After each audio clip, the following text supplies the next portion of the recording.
Halo semuanya, kembali lagi dengan saya Febrila Zara Putri dengan NIM 3 digit terakhir 102 dari program studi teknologi rekayasa otomasi. Nah, di video kali ini kita akan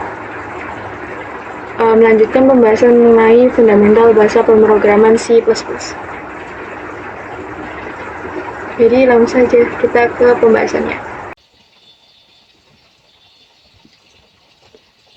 Nah, oke.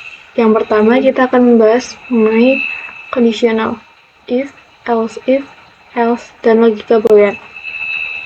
Nah, konsep utama dari struktur if, dan else adalah pengambilan keputusan atau decision making dalam program. Program tidak selalu berjalan secara linear, tetapi dapat memilih jalur eksekusi berbeda berdasarkan kondisi tertentu. Nah, inti konsepnya yaitu program mengevaluasi ekspresi boolean, true atau false, jika kondisi bernilai true, blok kode dijalankan. Jika false, blok dilewati atau dialihkan ke kondisi lain. Logika boolean berperan sebagai pengendali alur program. Misalnya, validasi input, penentuan kelulusan, klasifikasi nilai, ataupun kontrol proses tertentu. Nah, struktur if, ataupun else memungkinkan yang pertama, satu keputusan tunggal, yaitu if, dua kemungkinan atau if else, dan banyak kemungkinan, yaitu if else.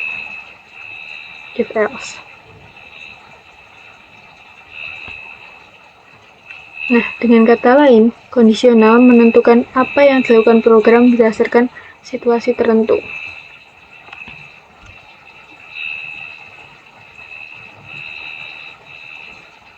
Nah, struktur kondisional adalah konsep dasar dalam pemrograman yang digunakan untuk mengambil keputusan. Program akan memilih aksi tertentu berdasarkan hasil evaluasi suatu kondisi. Dalam C++, kondisi dievaluasi dalam bentuk boolean, yaitu true, benar, atau false, yaitu salah. Jika kondisi bernilai true, maka blok kode dijalankan. Jika false, maka blok kode dilewati atau diganti oleh kondisi lain. Nah, logika boolean digunakan untuk membentuk kondisi.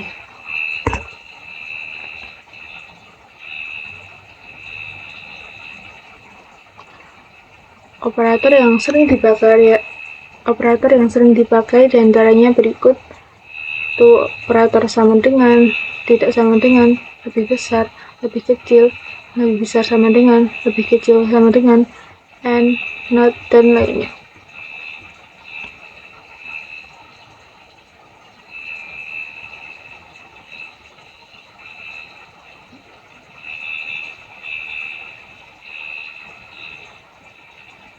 Nah, di sini contohnya.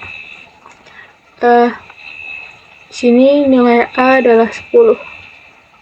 Nah, apakah nilai A tadi lebih besar dari 5 dan kurang dari 10? Jika benar, maka akan menambilkan nilai A valid.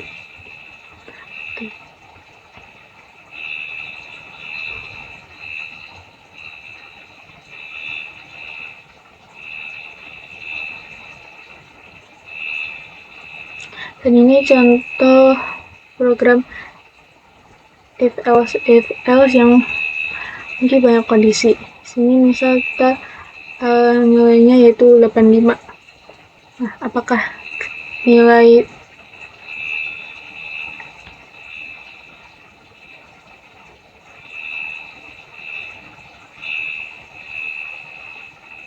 Nah, jika nilai lebih dari atau sama dengan 85, maka mendapat nilai A.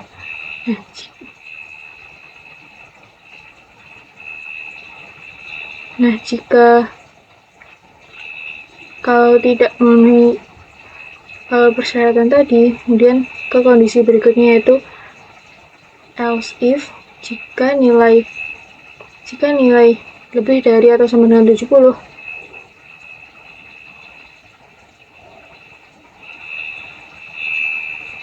maka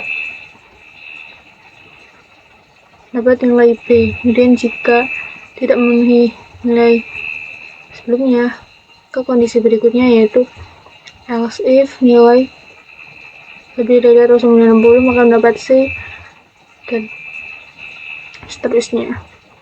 Kemudian kita masuk ke pembahasan berikutnya, yaitu looping for while dan juga do while. Nah, konsep utama looping atau perulangan adalah menjalankan blok kode yang sama berulang kali tanpa harus menuliskannya secara manual. Prinsip dasar looping yaitu terdapat kondisi perulangan. Selama kondisi bernilai true, perulangan terus berjalan. Perulangan berhenti ketika kondisi bernilai false atau salah. Nah, perbedaan konsep 3 jenis loop yaitu yang pertama for, yaitu jumlah perulangan sudah diketahui sejak awal. Sedangkan while untuk perulangan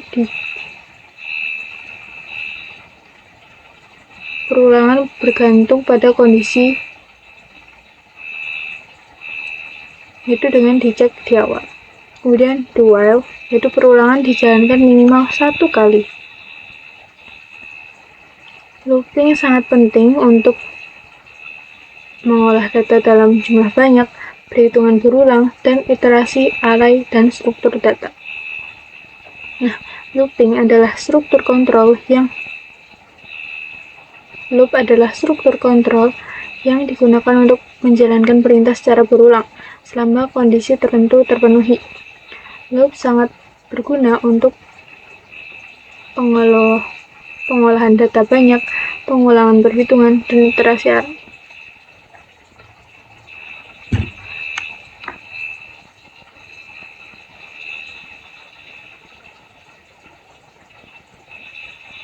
Nah, di sini ada contoh penggunaan for, di mana digunakan jika jumlah perulangan sudah diketahui.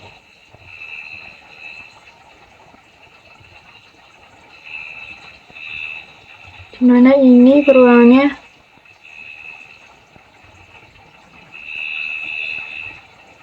sudah diketahui untuk perulangan menggunakan for. Ini contoh untuk perulangan menggunakan while, di mana kondisi dicetak terlebih dahulu. Nah, sedangkan untuk loop do while, perulangan pasti dijalankan minimal 1 kali, tidak boleh tidak dijalankan. Nah, kemudian ini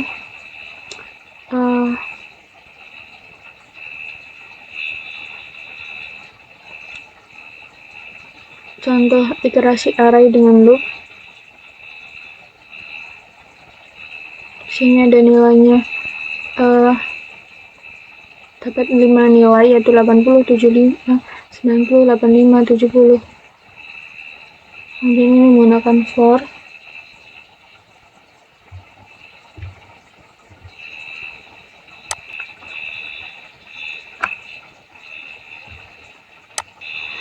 Oke, kemudian kita masuk ke pembahasan berikutnya, yaitu latihan program rata-rata nilai.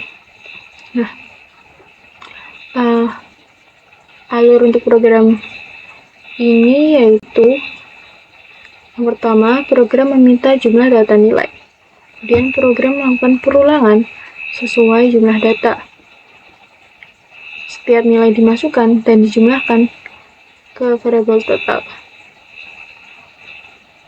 Kemudian setelah loop selesai, total nilai dibagi jumlah data. Kemudian program menampilkan hasil rata-rata. Nah, konsep yang digunakan diantaranya yaitu loop for untuk pengulangan input, kemudian variabel akumulator untuk total, dan juga operasi pembagian untuk menghitung rata-rata.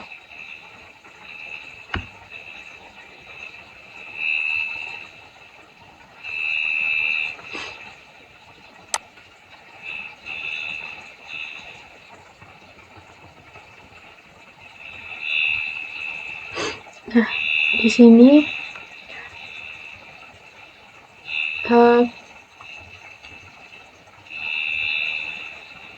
alurnya yaitu tanya berapa banyak nilai n, kemudian gunakan loop for sebanyak n kali, itu untuk input satu per satu, kemudian jumlah total di variabel total,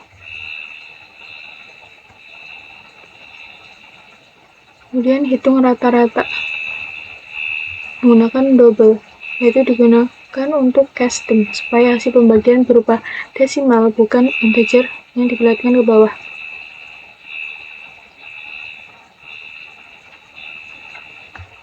Nah, seperti itu untuk latihan program rata-rata nilai. Dan yang berikutnya kita ke latihan tabel perkalian. Nah, untuk alurnya sendiri yaitu yang pertama, program menerima sebuah bilangan dari pengguna. Kemudian loop berjalan dari 1 sampai 10. Setiap iterasi menghitung hasil perkalian. Dan hasil ditampilkan dalam format tabel. Nah, konsep utama yang digunakan dalam latihan ini yaitu loop for dan up, kemudian operasi aritmatika perkalian, dan juga output terformat.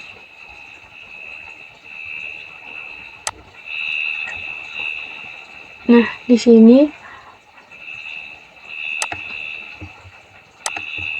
loop dari 1 sampai 10 berarti iterasi tetap. Kemudian setiap putaran cetak n, lalu i, lalu hasil n kali i.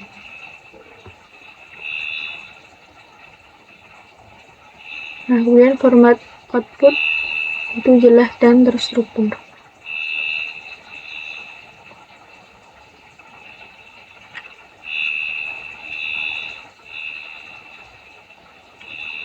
Dan kita ke pembahasan berikutnya yaitu parameter by copy and by reference. Nah, konsep utama parameter adalah mekanisme pengiriman data dari fungsi pemanggil ke fungsi yang dipanggil. Nah, saya ulangi, konsep parameter adalah mekanisme pengiriman data dari fungsi pemanggil ke fungsi yang dipanggil. Dalam C++ terbagi menjadi dua konsep, yaitu by copy, di mana data dikirim sebagai salinan, dan juga by reference, yaitu data dikirim melalui referensi atau alamat memori. Nah, pemahaman parameter ini sangat penting untuk efisiensi memori, manipulasi data, dan pembuatan fungsi yang efektif. Nah, konsep dari parameter adalah variabel yang digunakan untuk menerima data dari fungsi pemanggil. Nah, di sini terdapat contoh dari kode program parameter by copy. Nah, di mana nilai dikirim sebagai salinan, sehingga perubahan tidak mempengaruhi variabel asli.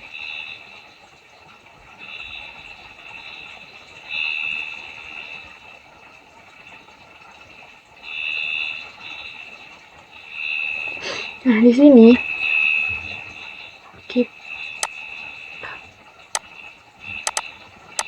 Nah,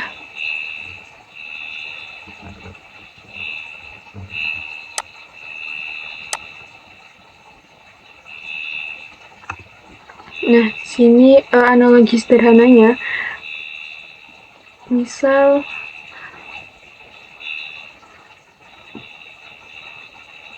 aku mengasih fotokopi buku ke teman coret fotokopinya. dan bukuku tadi akan tetap utuh karena yang dicoret tadi adalah fotokopinya. Seperti itu. Nah, di sini ada seperti nilai A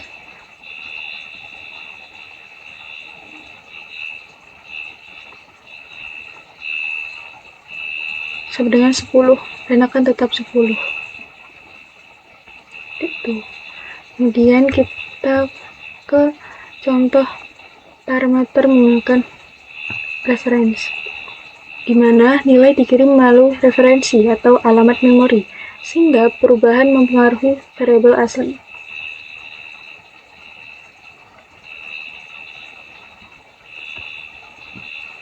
Nah, contoh analogi sederhananya, kamu memberi buku asli ke teman, tapi lewat tanganmu.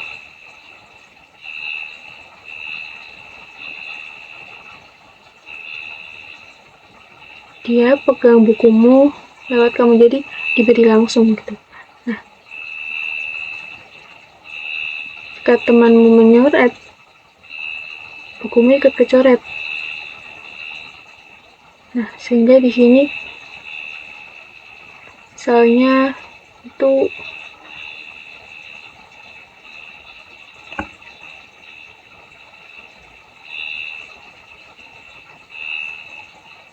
nilai A-nya 5, kemudian menjadi 10.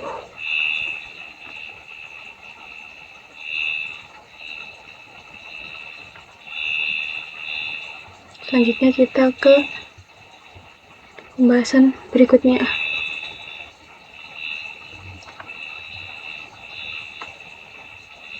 Nah, sebelum ke pembahasan berikutnya, saya akan membahas menyimpulkan perbedaan antara copy dan reference.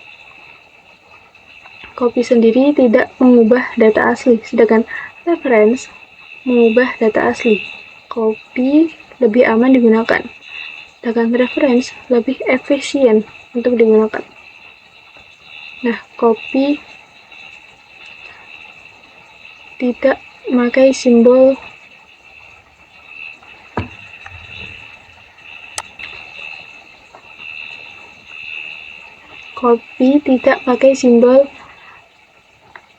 ampersand atau dan, sedangkan reference menggunakan simbol ampersand. Oke, selanjutnya kita ke pembahasan berikutnya, yaitu prototype fungsi. Konsep utama prototype fungsi adalah memberi informasi awal kepada compiler tentang keberadaan fungsi sebelum digunakan. Prototype memungkinkan satu, fungsi dipanggil sebelum didefinisikan. Kedua, program tersusun lebih rapih. Dan yang ketiga, untuk pemisah antara deklarasi dan implementasi. Prototype fungsi merupakan dasar dari pemrograman modular dan sangat penting ketika program dipisah ke banyak file. Nah, prototype fungsi adalah deklarasi fungsi yang ditulis sebelum fungsi digunakan. Prototype memberitahu compiler tentang nama fungsi, tipe data return, dan parameter fungsi.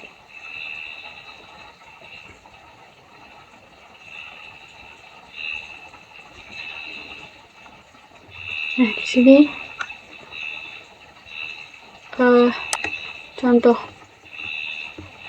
prototype sederhananya, dan ini contoh lengkapnya.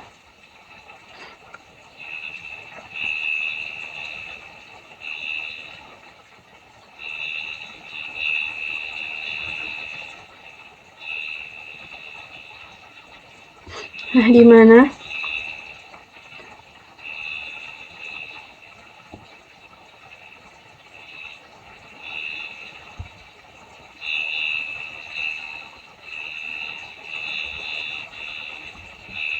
Nah, di sini contoh lengkapnya. Kenapa perlu menggunakan prototype? Tanpa prototype, compiler akan bingung saat membaca tambah 3,4 di main, karena belum tahu fungsi itu ada. Prototype memberi seperti janji ke compiler, nanti ada fungsi tambah yang menerima 2 integer dan mengembalikan integer. Nah, untuk apa sih? Nah, fungsinya untuk memungkinkan panggil fungsi sebelum definisinya. Kemudian untuk dasar pemrograman modular dan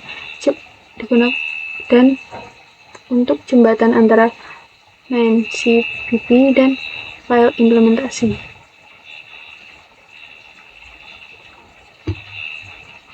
Oke, selanjutnya kita ke pembahasan berikutnya, yaitu organisasi kode.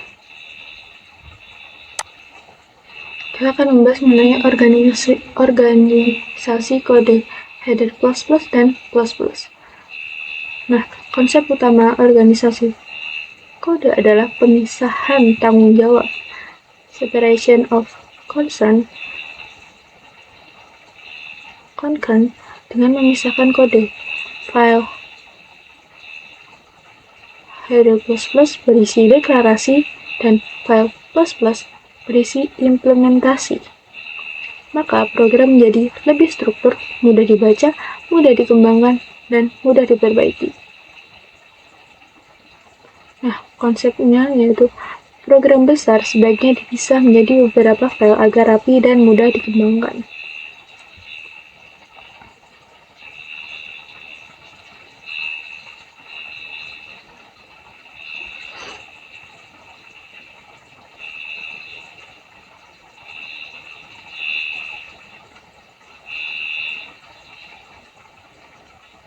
Nah,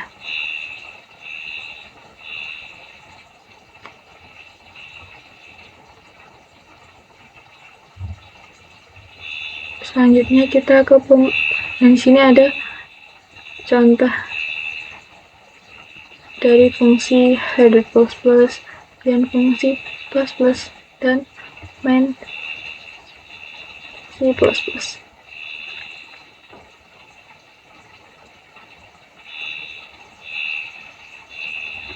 Nah, analogi sederhananya itu fungsi header ++ itu untuk seperti untuk apa sih? Spesifikasi antarmuka. Sedangkan fungsi ++ yaitu untuk bagaimana logika internal. Kemudian untuk main C++ yaitu seperti mengapa, tujuan dari program tersebut gitu. Nah, selanjutnya kita ke di sini ada compile dan run via terminal. Nah, compiler menggabungkan semua file plus C++ ke dalam satu program utuh. Linker menyambungkan pemanggilan fungsi tambah ke definisinya. Kemudian hasilnya yaitu berupa file eksekusi, prototype atau modular.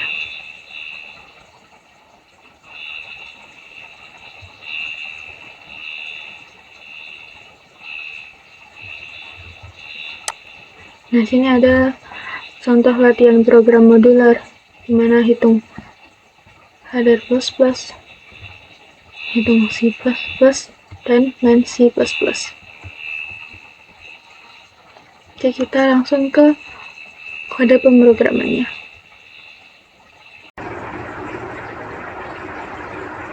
Nah, oke, di sini kita sudah memiliki beberapa list kode program untuk latihan menggunakan bahasa C++. Nah, di sini yang pertama kita akan coba membuat kode program dengan menggunakan if else. Nah, tujuan dari kode program ini yaitu memberi grade atau nilai berdasarkan angka yang dimasukkan pengguna. Nah, misalnya, untuk algoritmnya sendiri yang pertama, komputer akan meminta untuk memasukkan nilai. Kemudian kita misal mengetikkan angka 88. Nah, komputer akan mengecek dengan menggunakan if, apakah nilai tadi lebih atau sama dengan 88 dan kurang atau sama dengan 100. Jika iya, maka tulis grade A, akan mendapat nilai A. Nah, jika tidak, maka akan mengecek lagi else if, apakah nilai lebih atau sama dengan 70. Jika ia mendapat B. Kalau tidak, maka mengecek lagi else if, apakah nilai tadi lebih atau sama dengan 60. Jika iya, maka mendapat C. Jika semuanya tidak, maka mendapat nilai D dan program selesai. Nah, kenapa latihan dasar percabangan if else itu penting?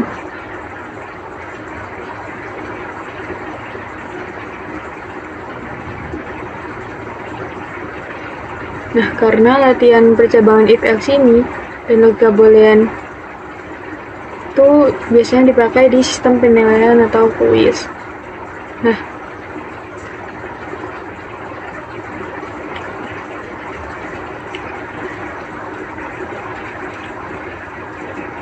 Nah, di sini tidak ada baris baru L di akhir, jadi kursor tetap di akhir baris. Bisa juga ditambahkan kalau ingin rapi. Nah, itu sini contoh dari kode program sederhana yang menggunakan if, else, dan boolean. Ini kita ke pembahasan kode program selanjutnya, yaitu kode program yang menggunakan loop, for, while, dan do while. Nah, di sini tujuan dari kode program ini yaitu memperlihatkan 3 cara berbeda mencetak angka 1 sampai 5 menggunakan 3 jenis loop. Yaitu yang pertama loop for untuk jumlah ulang yang pasti. Kemudian loop while yaitu untuk cek dulu baru ulang. Dan kemudian loop do while yaitu ulangi dulu 1 kali baru cek. Nah, untuk alur programnya yaitu pertama menggunakan loop for. Di sini I sama dengan 1, lalu cetak I, tambah I jadi 2, 3, dan seterusnya sampai 5, dan berhenti saat I sama dengan 6. Kemudian loop while yaitu siapkan J sama dengan 1. Selama J kurang sama atau sama dengan 5, cetak J, lalu J++. Kemudian loop do while yaitu siapkan K sama dengan 1. Kemudian lakukan dulu cetak K lalu K++. Lalu cek apakah K kurang sama dengan 5. Kalau iya, maka ulang.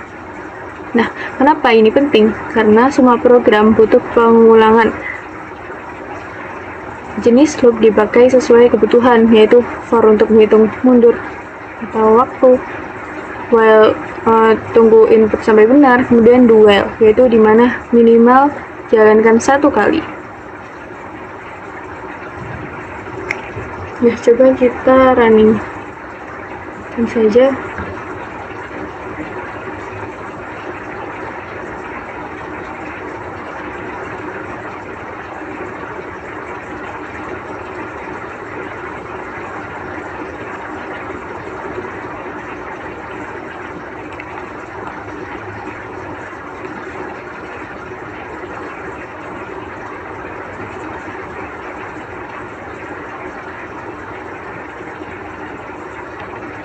Nah, ini hasil dari output dari kode program yang menggunakan loop for, while, dan do while. Nah, semua loop menghasilkan urutan 1, 2, 3, 4, 5, tapi caranya berbeda. For itu untuk inisialisasi, cek kondisi, lalu baru jalan. Sementara while itu cek dulu, J sama dengan 1 itu kurang sama dengan 5. Kalau benar, lalu jalan. Sedangkan duel, jalan dulu. K sama dengan 1, cetak, baru cek. Apakah K sama dengan 2 kurang sama dengan 5? Kalau benar, maka lanjutkan. Gitu. Nah, ini membuktikan hasil bisa sama, tapi logika di balik layar berbeda. Oke, kita pada program selanjutnya, yaitu latihan menghitung rata-rata.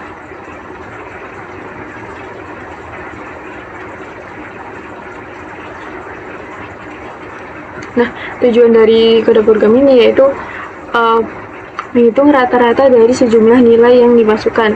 Nah, alur di program ini kita akan ditanyakan mau masukkan nilai berapa, misalnya nilai 3. Kemudian isipkan total sama dengan 0. Ulangi sebanyak n kali. Tanya nilai ke-1, nilai kedua, dan seterusnya. Kemudian tambahkan tiap nilai ke total. Kemudian hitung rata-rata dengan total ditambah total dibagi dengan n. Pakai double biar hasilnya pecahan bukan bulatan. Kemudian yang terakhir tampilkan hasil. Nah, coba kita runningkan program ini.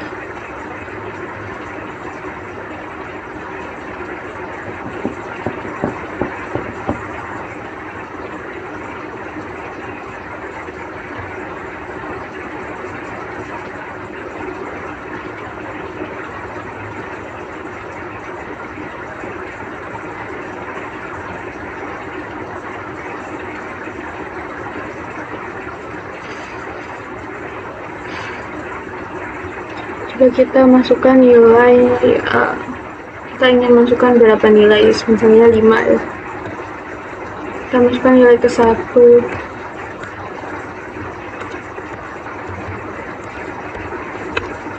dan terusnya sampai nilai ke-5. Nah, hasilnya yaitu rata-ratanya 66,4.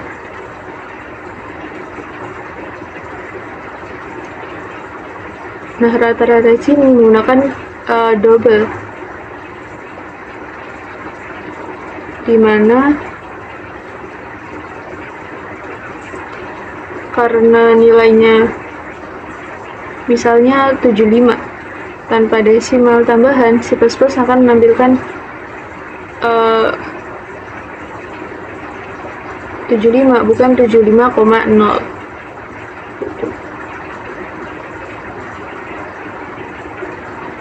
Jadi kita ke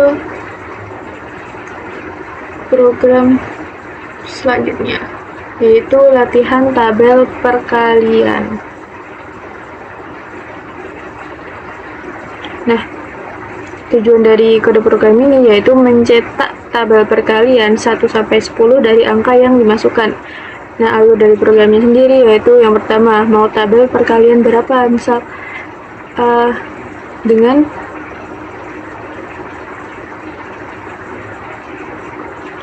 hanya tabel perkalian 1-10 saja, tidak bisa 12, 20.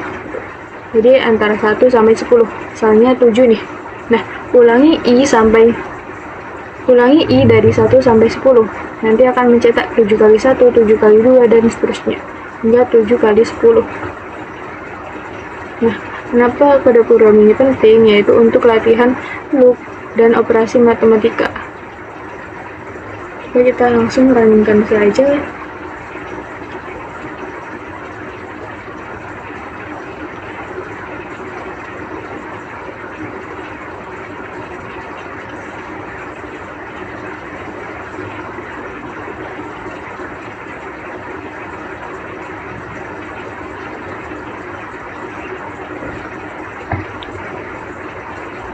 Lalu saya masukkan angka 8. Nah, setiap baris dihasilkan oleh satu putaran for, yaitu I sama dengan 1-10.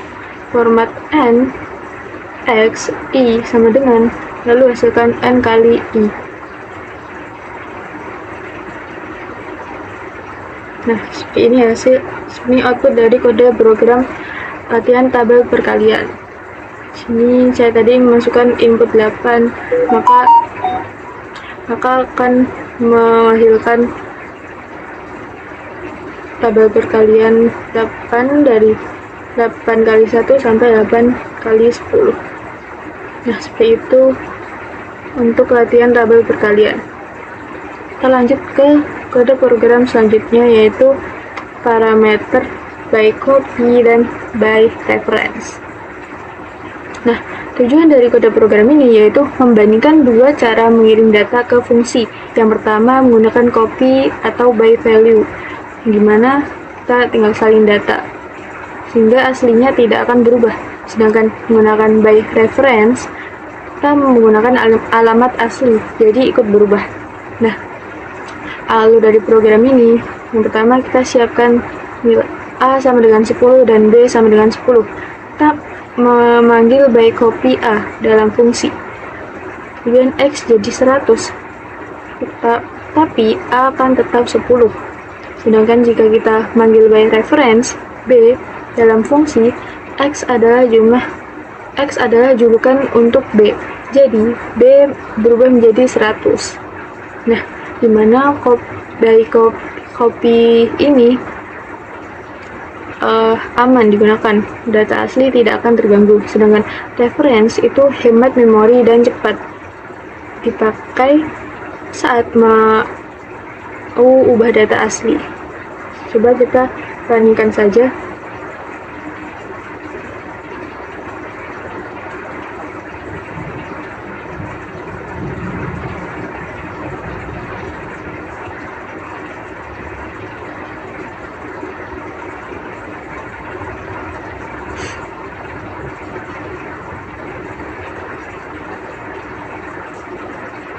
Nah, di sini outputnya yaitu nilai A copy yaitu 10, nilai B reference yaitu 100. Nah, A tetap 10 karena by copy hanya mengubah salinan lokal X, dan B jadi 100 karena by reference mengubah alamat asli dari B lewat dan X. Ini membuktikan pas by value yaitu aman tapi boros memori untuk data besar. Sedangkan pas by reference hemat dan cepat, tapi bisa tidak sengaja ubah data penting. Nah, seperti itu perbedaan dari menggunakan parameter by copy dan reference. Oke, kita lanjut ke pada program berikutnya, yaitu fungsi prototype.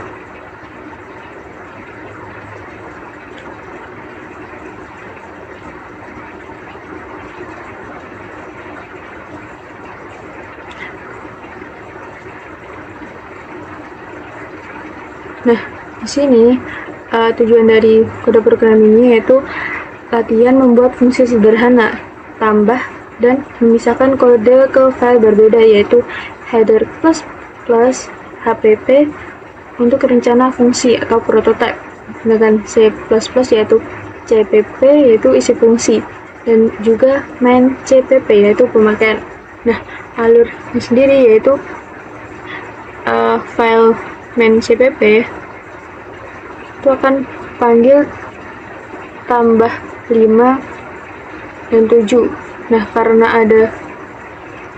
karena ada include file 6 fungsi prototype H++, komputer tahu fungsi itu ada. Kemudian eksekusi lompat ke file fungsi prototype CPP atau C++. Kemudian hitung 5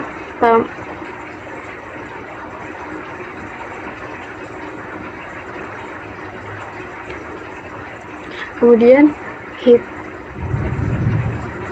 hitung 5 tambah 7 sama dengan 12. Kemudian lalu hasil dikirim balik ke main, lalu cetak hasil sama dengan 12 gitu. Nah, kenapa modular itu penting? Karena agar rapi dan mudah dikelola, bisa dipakai berulang di banyak program, dan juga biasanya digunakan di dasar proyek besar, misalnya game ataupun aplikasi.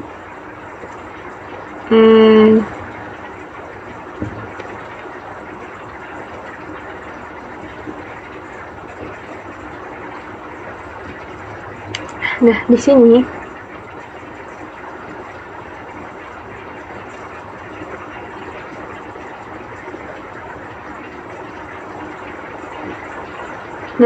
tadi fungsi tambah 5 dan 7 itu mengembalikan 12. Main C++ hanya memanggil dan menampilkan, tidak perlu tahu cara hitungnya. Ini adalah enkapsulasi sederhana, yaitu sembunyikan detail tapi tampilkan hasilnya. Nah, saya akan menjelaskan sedikit bagaimana cara compile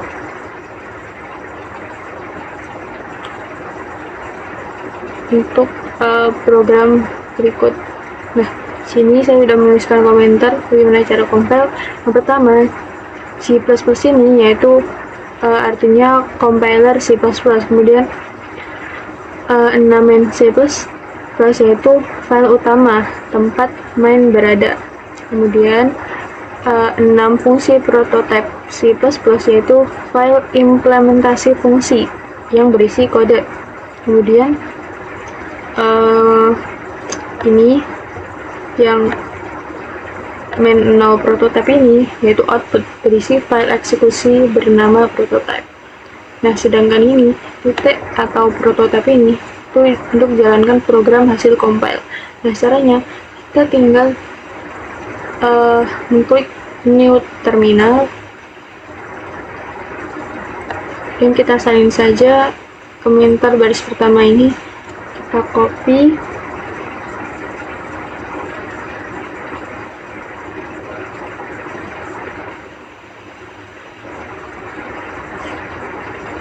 dan kita paste di sini. Nah, lalu kita tinggal enter, lalu kita masukkan yang kedua yaitu titik atau prototype dan kita enter. Nah, begitu cara untuk compile. Kenapa harus compile semua C++? Karena main C++ atau main CPP memanggil fungsi dari file lain, tapi compiler butuh kode aslinya, bukan hanya prototype di header atau HPP hanya memberitahu ada fungsi ini, tapi C++ atau CPP berisi bagaimana menjalankannya. Nah, file header tidak dikompilasi langsung, hanya di input sebagai panduan. Oke, kemudian kita ke kode program terakhir, yaitu program modular lanjutan.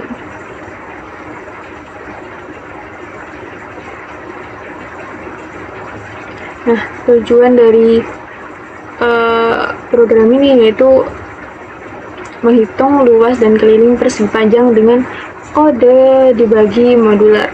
Nah, alurnya yang pertama kita ditanyakan panjang dan lebarnya berapa. Kemudian panggil luas, dimana hitung panjang kali lebar. Kemudian panggil keliling, dimana dengan cara menghitung 2 kali panjang tambah lebar. Kemudian cetak hasil. Nah, kenapa ini penting? Yaitu agar lebih realistis. Fungsi bisa dipakai berulang. Kemudian mudah untuk dikembangkan. Misalnya tambahkan fungsi volume, diagonal, dan lain-lain.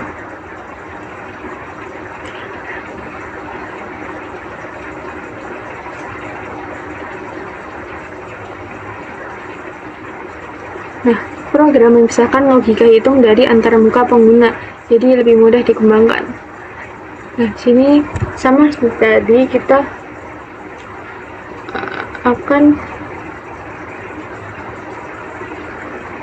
meng-compile. Sini sama, kita menggunakan C++, kemudian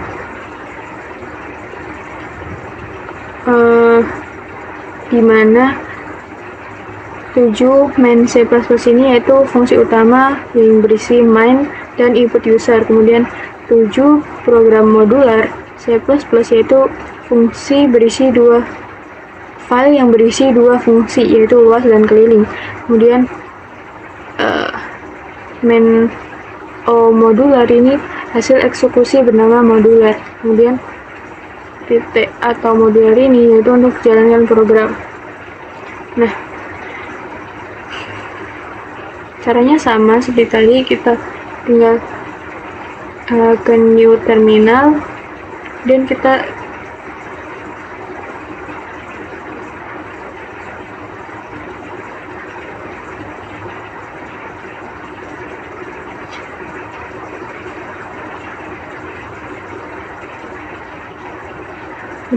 tinggal salin saja tadi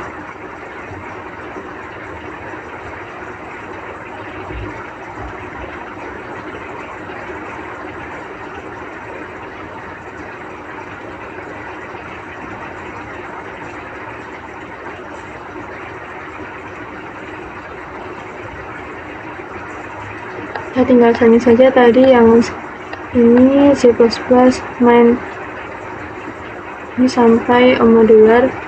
Kita tinggal copy lalu enter lalu kemudian kita masukkan pada program selanjutnya, yaitu titik atau modular. Nah, dari sini kita bisa mendapatkan kita bisa menyimpulkan prinsip modular yang dipelajari, yaitu yang pertama yaitu header plus yaitu seperti kontak, perannya seperti kontak. Saya punya fungsi X dan Y, begini bentuknya. Sedangkan file C++ atau CPP yaitu berperan sebagai pekerja. Ini cara saya menjalankan X dan Y. Sedangkan main C++ itu perannya seperti bos. Saya yang menyuruh X dan Y dijalankan berdasarkan kebutuhan user. Nah, untuk proyek besar, C++ bisa dikompilasi terpisah jadi objek file lalu digabung. Tapi untuk tugas ini, compile langsung sudah cukup. Nah, mungkin itu saja